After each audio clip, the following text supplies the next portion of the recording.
Legal Maxim's लिखना क्या important होता है आंसर्स के अंदर? हर जुडिशियल एस्पिरेंट के मन में ये क्वेश्चन हमेशा रहता है कि क्या मेंस आंसर राइटिंग करते टाइम जुडिशरी एग्जाम में हमें लीगल मैक्सिम्स को इनकॉर्पोरेट करना चाहिए या नहीं? See, I will always recommend to use legal maxims wherever possible. अपने आंसर्स में जब भी आप मेंस दो किसी भी स्टेट का, तो आप अपने आंसर्स में मैक्सिम्स को कोशिश करो ऐड करने की. This will definitely give you edge above the other students. बाकी स्टूडेंट से आपका आंसर थोड़ा बेटर दिखाई देगा अगर आप अपने लीगल मैक्सिम्स को अपने आंसर्स में ऐड करोगे. तो दिल्ली जुडिशरी में तो डेफिनेटली लीगल मैक्सिम्स हमें ऐड करने ही चाहिए. बट ये जो लेक्चर है this is not limited only to the Delhi judicial services. मैं आपको इस वीडियो में बताऊंगा कि किस तरीके से आप अपने लीगल मैक्सिम्स को याद कर सकते हो. कुछ ऐसे टिप्स आपको दूंगा लीगल मैक्सिम से रिलेटेड जो कि अपने आपके आंसर्स लिखने में आपकी क्वालिटी ऑफ आंसर्स इंप्रूव करेगी. So hello everyone, I am Spurgeon. I am the center head of Judiciary Code Delhi and Gurugram, and I have an experience of more than 10 years in mentoring judicial aspirants. And इस video के अंदर हम legal Maxim's के बारे में इन सभी topics को discuss करने वाले हैं कि कैसे याद करें, कौन कौन से मैक्सिम्स हमें किस किस स्टेट में किस तरीके से इनको यूज करना चाहिए. तो स्टार्ट करते हैं कुछ लिस्ट ऑफ लीगल मैक्सिम से जो कि मैंने आपके लिए बनाई है. जो आप इन मैक्सिम्स को, ये these are the common maxim जो कि इस वीडियो में हम डिस्कस करेंगे. There will be almost 40 plus maxims. इनको आप नोट करते रहना और इन मैक्सिम्स को आप अपने आंसर्स में यूज कर पाओगे. ये जनरल मैक्सिम्स हैं विच मींस कि आप अलग अलग टॉपिक के अंदर आपको मैं कुछ कुछ मैक्सिम्स दूंगा, इन्हें याद कर लो. इनसे आपका काम मेंस के आंसर राइटिंग के लिए तो हो जाएगा. देखो प्रीलिम्स के अंदर भी कुछ लीगल मैक्सिम्स पूछ लिए जाते हैं कि उनका मीनिंग क्या है, तो ये मैक्सिम्स उसमें भी हेल्प करेगा. These are few important maxims जो कि definitely answers writing that is mains में एंड प्रीलिम्स में जो जहां पे मीनिंग पूछा जाता है मैक्सिम का, उसमें ये वीडियो आपकी बड़ी हेल्प करेगा. तो उसको स्टार्ट करते हैं, देखते हैं कि कौन कौन से इंपॉर्टेंट मैक्सिम्स है हमारे लिए. So will start with the first maxim. इनको प्लीज नोट करते रहना एंड अदरवाइज आप स्क्रीनशॉट ले लेना. बाद में आप अपने रजिस्टर में जो आंसर राइटिंग के, अगर आपने रजिस्टर नहीं बनाया तो प्लीज बना लो. आंसर राइटिंग के अंदर रजिस्टर में आप इसको एंटर कर लेना. ठीक है.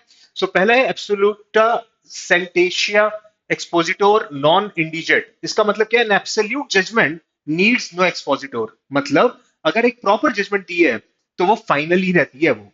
ठीक है. अब ये जो एक मैक्सिम है, ये आप ये again this is general maxim, आप किसी भी आंसर में चाहे सिविल लॉ चाहे क्रिमिनल लॉ कहीं पर भी आप इसको यूज कर पाओगे. नेक्स्ट मैक्सिम में चलते हैं. एक्टोरी इनक्यूमेंटस ओनस प्रोबेंडी. The burden of proof lies on the plaintiff. अब ये बर्डन ऑफ प्रूफ के ऊपर तो बहुत बारी मैं आपको बता दूं, बर्डन ऑफ प्रूफ एक ऐसा टॉपिक है जो कि आप आंसर राइटिंग के अंदर इसको ऐड कर सकते हो. जो सेक्शन 101 102 एविडेंस एक्ट में थे, उन प्रोविजंस को जब कनेक्ट कर रहे हो तो साथ में ये मैक्सिम आप ऐड कर सकते हो. एक्टोरी इनक्यूम्बिट ओनस प्रोबेंडी. ठीक है. आई नो थोड़ा टफ होगा बट देखो ज्यादा नहीं है. 40 प्लस 45 के करीब ये मैक्सिम्स होंगे. इन्हें याद कर लो, आपका ये काम बहुत इजीली हो जाएगा और याद हो जाएंगे. मैंने देर आर फ्यू मैक्सिम्स जो बहुत बड़े बड़े हैं, मैंने उनको नहीं यूज करा यहाँ पर. वो मैं जान करके इन मैक्सिम्स को यूज कर रहा हूँ जो कि आपको याद करने में भी थोड़ा कंपैरेटिवली आसानी होगी. ठीक है. नेक्स्ट मैक्सिम में चलते हैं. एक्टस नेमिनी फैक्टम इंजूरियम which means the act of the law does no one wrong. Law कभी भी किसी के साथ गलत नहीं करता. अब ये कहीं पर भी फिट कर सकते हो. एक्टस नेमिनी फैसिट इंजूरियम. ठीक है. अगले मैक्सिम में चलते हैं. एक्टस नॉन फैसिट्रियम निसी मेंसिट्रिया. आई थिंक ये तो आप लोग अपने एग्जाम्स की प्रिपरेशन करते टाइम बहुत बार इस मैक्सिम को एनकाउंटर करोगे, जिसका मतलब होता है the act does not make one guilty unless there be a criminal intent. Act alone is not guilty unless there with a guilty mind. जो नहीं करते एक्टस रियस मेंस रिया जब हम पढ़ते हैं अपने पीनल लॉस के अंदर, वहां पर हम इस मैक्सिम को यूज करते हैं कि भाई देखो सिर्फ एक्ट करने से काम नहीं होगा, ये भी प्रूव करना पड़ेगा कि उस एक्यूज ने ऑफेंस भी किया है और जान करके किया है, मेंसरिया के साथ किया है. तो वही है एक्टस नॉन फेसिट्रियम निसी मेंसिट्रिया. This very important maxim. एलिगेंस कॉन्टेरिया नॉन एस्ट ऑडियंडस. मतलब one making contradictory statements is not to be heard. जो उल्टी बातें बोलता है कोर्ट उसको नहीं सुनता. अब ये जो मैक्सिम है, आप स्टॉपल का कोई टॉपिक आ गया वहां पे आप यूज कर सकते हो. कोई कॉन्ट्रेडी एविडेंस जजमेंट राइटिंग जब आप कर रहे हो तो कॉन्ट्रेरी स्टेटमेंट्स कहीं पर देख रहे हो आप किसी एक विटनेस की, वहां पर आप यूज कर सकते हो। ठीक है। सो एलिगेंस कॉन्टेरिया नॉन एस ऑडियंडस, one making contradictory statements is not to be heard. जो उल्टी बातें बोल रहा है, जो पहले कुछ बोल रहा है फिर उसके ऑपोजिट बाद में बोल रहा है ना, सो उन बातों को सुनना नहीं चाहिए। Causa proxima non remota spectator, मतलब the immediate and not the remote cause is to be considered। immediate factors को consider किया जाता है, बहुत remote factors को consider नहीं किया जाता। ये जब breach of contract का अगर आपके पास कोई मेंस में क्वेश्चन आता है, वहां पर इस मैक्सिम को आप लिंक कर सकते हो, कनेक्ट कर सकते हो। ठीक है। क्या है ये? कॉजा प्रॉक्सिमा नॉन रिमोटा स्पेक्टेटर। ठीक है। इनको लिस्ट लिखते रहना ये। ठीक है। और if I am fast please या तो पॉज करके लिख लो, नहीं तो स्क्रीनशॉट्स ले लेना। ठीक है। स्क्रीनशॉट लेकर के मोबाइल में वो सेव कर लेना, लिख लेना अपने आंसर राइटिंग के रजिस्टर्स में। हाँ। नेक्स्ट में आते हैं डी डाई इन डीएम, मतलब फ्रॉम डे टू डे। बहुत सिंपल सा है। डे टू डे, अगर कहीं पर भी आपको डे टू डे वाली चीजें कुछ लिखना, डे टू डे एक्टिविटीज के हिसाब से ऐसा हो रहा था, कुछ भी ऐसा कुछ आपको अपने आंसर्स में लिखना है, then you can use this maxim डी डाई इन डीएम। ठीक है। Next, de facto. अब ये तो बहुत कॉमन सा फ्रेज है, लीगल टर्म है, जिसका मतलब होता है इन फैक्ट।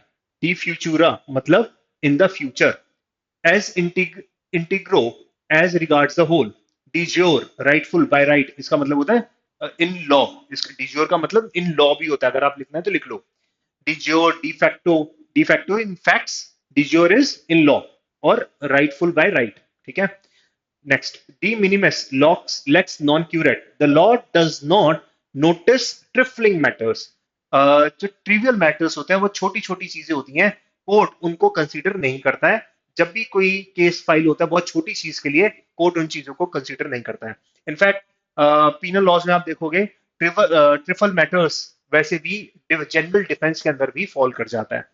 ठीक है। De novo, starting a fresh. De novo again very important term, जो कि हम अपने प्रिपरेशन के टाइम पे इस टर्म को बहुत बारी पढ़ते हैं। डी नोवो का मतलब होता है from the very beginning, starting from the fresh, शुरू से, दैट इज कॉल्ड डी नोवो। नेक्स्ट इज डेलीगेटा पोटेस्टस नॉन पोटेस्ट डेलीगेरी।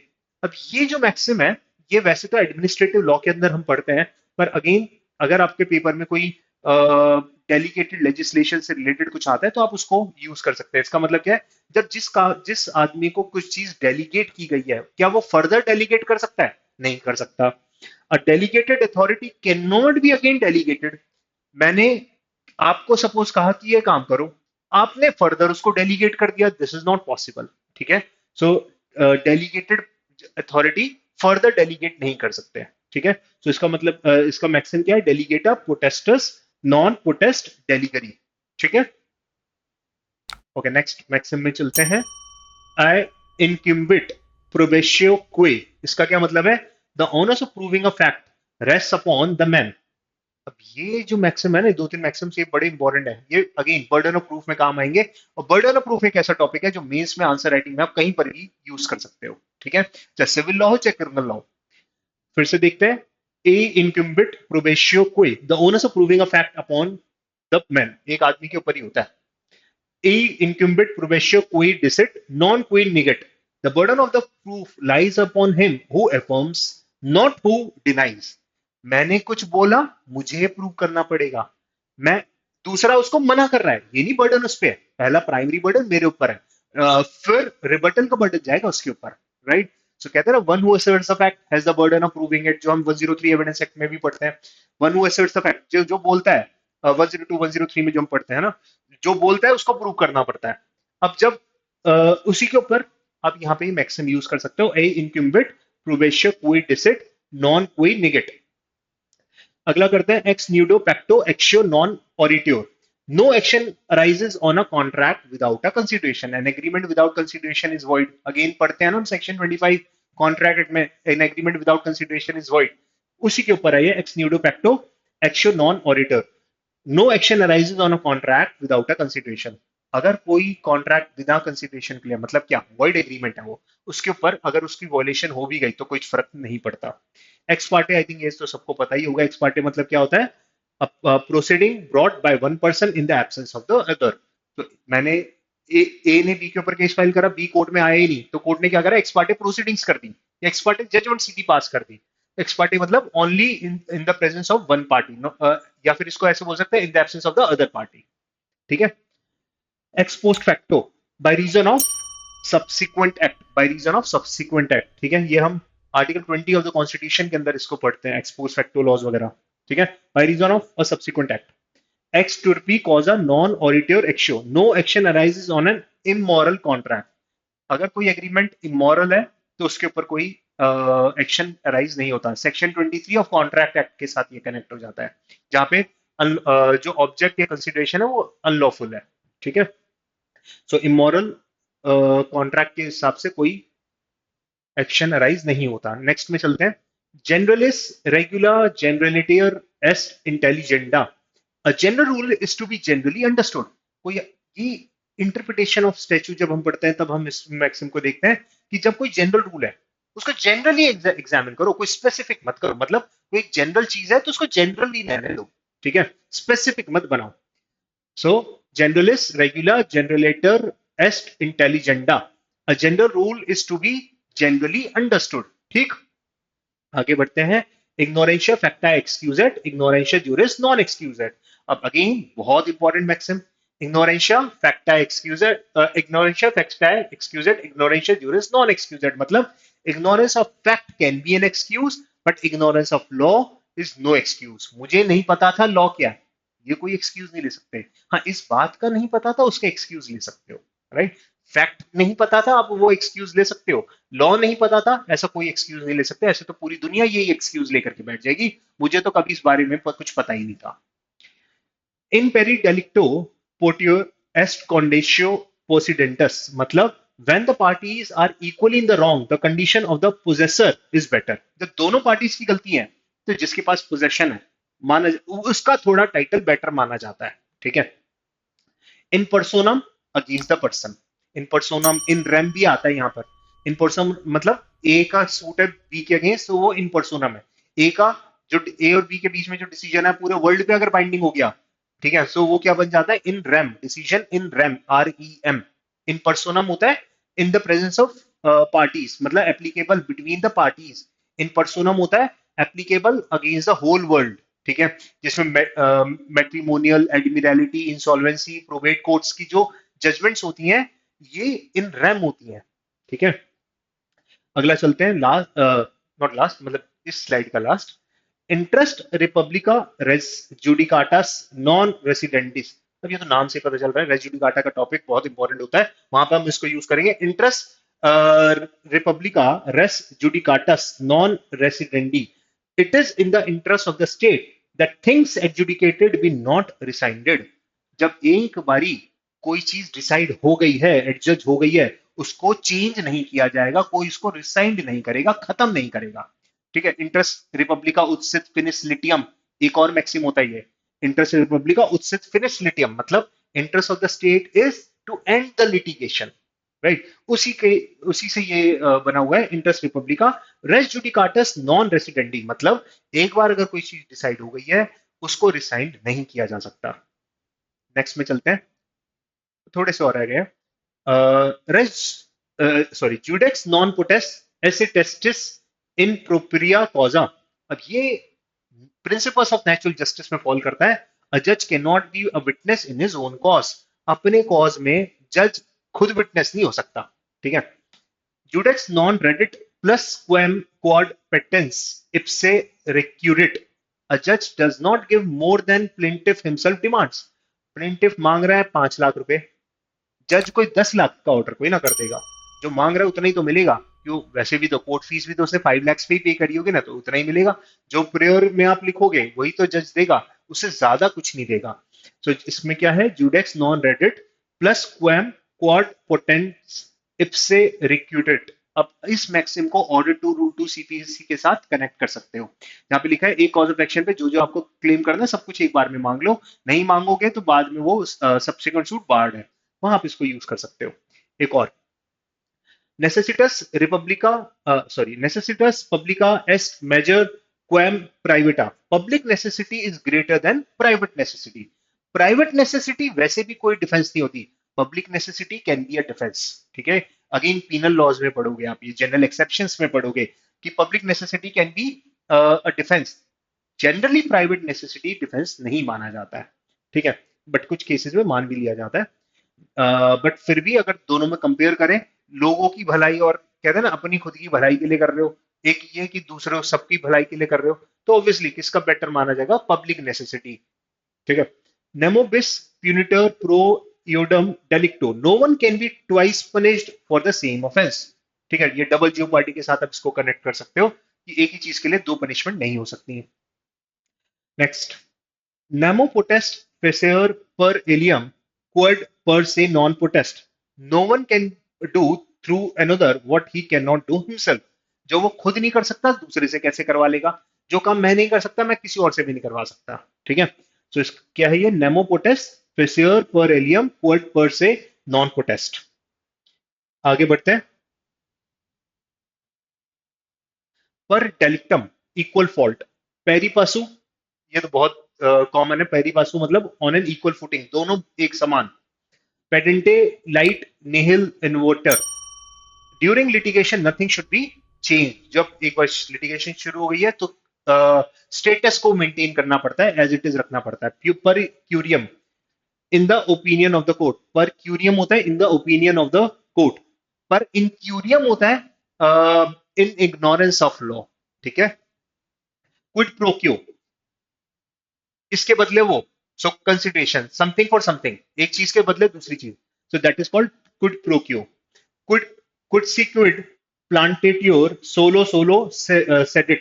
Whatever is planted in or affixed to the soil belongs to the soil. जो आप एक बार दे दोगे वो उसका हो गया। ठीक है, अब ये आप जनरल मैक्सिमा कहीं भी यूज कर सकते हो। Quid quid plantatur solo solo cedit. ठीक है, थोड़ा ये ध्यान रखना, आई नो थोड़ा टफ तो हो गई यार याद करना। अगर इतना सिंपल होता तो शायद इस वीडियो की कोई जरूरत ही नहीं थी। इनको आप नोट कर लो, याद कर लो, मगब करने पड़ेंगे। कुछ कुछ टाइम में रिवाइज कर लिया करो। जब मेंस का पेपर दोगे उस टाइम पे, एग्जाम से पहले हमेशा इसको पढ़ लेना, चाहे वो सिविल लॉ का पेपर दे चाहे क्रिमिनल लॉ का, दोनों टाइम पे इसको पढ़ लेना बस, और कुछ नहीं करना। ठीक है, 40-45 के करीब ये लिस्ट है, आराम से याद हो जाएंगे, इतना कोई बहुत बड़ा टास्क नहीं रहेगा। ओके, नेक्स्ट करते हैं। रेस इंटर एलियोस एक्टा अल्टेरी नोसियर नॉन डेबिट, मतलब थिंग्स डन बिटवीन स्ट्रेंजर्स और not to affect a third person who is a stranger to the transaction. जब दो लोगों के बीच में कुछ हुआ है वो तीसरे को अफेक्ट नहीं होना चाहिए। ठीक है, अब ये आप स्ट्रेंजर टू कॉन्ट्रैक्ट जैसे वाला जो कॉन्सेप्ट हम पढ़ते हैं कॉन्ट्रैक्ट लॉ में, वहां पर भी आप इसको यूज कर सकते हो। ठीक है, okay next. Res judicata accipitur pro veritate, मतलब a thing adjudged is accepted for the truth, एक बार जब डिसाइड हो गया माना जाएगा वो सच्चा है। ठीक है, रेस नलियस नोबडीज प्रॉपर्टी, रेस नलियस मतलब क्या होता है, और प्रॉपर्टी जब ओनरलेस होता है ना, कोई ओनर ही नहीं है प्रॉपर्टी का, तो उसको बोलते हैं रेस नलियस। बट ऐसा कभी हो नहीं सकता। ठीक है, कोई ना कोई तो प्रॉपर्टी का ओनर हो गई ना, नहीं तो प्रोसेस ऑफ एशीट लग जाता है जहां पे गवर्नमेंट की प्रॉपर्टी बन जाती है वो। ut pueno ad pocus metus ad omnes pervinet, that punishment may come to a few, the fear of it should affect all। हो सकता है वो पनिशमेंट सिर्फ कुछ ही लोगों को, लेकिन डर सबको होना चाहिए। ठीक है, सो उत्पुइनो, हो सकता है मैं स्पेल थोड़ा अलग गलत कर रहा हूँ, सॉरी प्रोनाउंस गलत कर रहा हूँ, हो सकता है। ut pueno ad pocus metus ad omnes pervenient, मतलब the punishment may come to a few, the fear of it should affect all. हो सकता है वो सजा तो कुछ ही लोगों को मिलेगी, लेकिन डर सबको होना चाहिए। वॉलंटाइन नॉन फिट इंजूरिया, ये तो बहुत ही कॉमन है, जब कोई सामने वाला खुद ही अपनी कंसेंट दे रहा है हार्म को सफर करने की, बस ठीक है, फिर an injury is not done to one consenting to it, तो माना जाएगा इंजरी नहीं हुई। इंजरी मतलब वॉयलेशन ऑफ राइट, इंजरी मतलब चोट नहीं होता, इंजरी मतलब वॉयलेशन ऑफ राइट, कोई राइट की वॉयलेशन नहीं माना जाएगा अगर सामने वाले ने खुद ही कंसेंट दे रखी थी तो।